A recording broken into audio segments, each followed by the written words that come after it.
shirts to your coaching business, and that could say like, you know, wellness girly or something.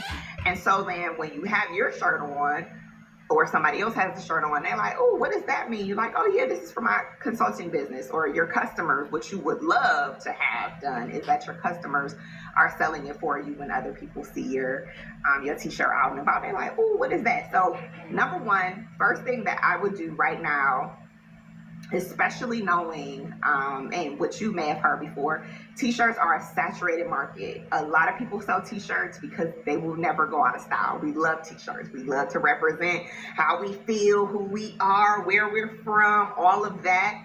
So t-shirts aren't going anywhere. So how are you going to stand out from everybody else? You got to do your research. You got to make sure that you are thinking about what your customer needs and not just what you want to give them. Okay, so that is number one.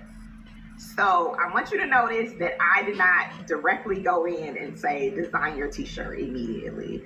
Like I said, you can have an idea of what you want it to look like. You can already have the logo, all of that. The research is important because you want to identify and see what's going on in the market before you start spending your money or spending your time creating something that may not sell. Because if you just have an idea and no customers, then it ain't a business, okay? So I want to make sure that you actually have people that want to buy what you are selling. So even if you have an idea, make sure that you do not skip over the thorough research part, okay? Please just do your research, all right? So next, number two is going to be your designs, right? Creating your brand and your brand persona. What is a brand persona? That is basically like you creating a customer avatar of who your ideal customer is. So you may be thinking my ideal customer is everybody, and that is wrong. You do not want to be for everybody, because when you do that, nobody can find you. When you are specific about who you're targeting, how old they are, their ethnicity, what they like, where they work, all the things, their favorite colors. When you know who you're talking to, and this goes into your research in number one, then you know how to sell to them, you know how to talk back to them, you know how to speak their lingo.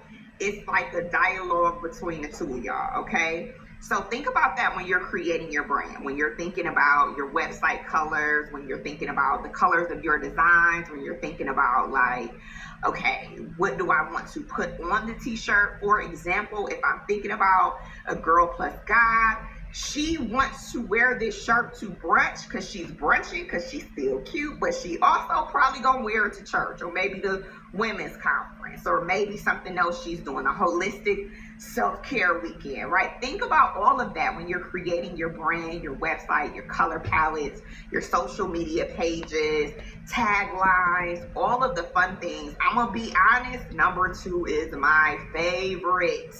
This is my favorite part because it's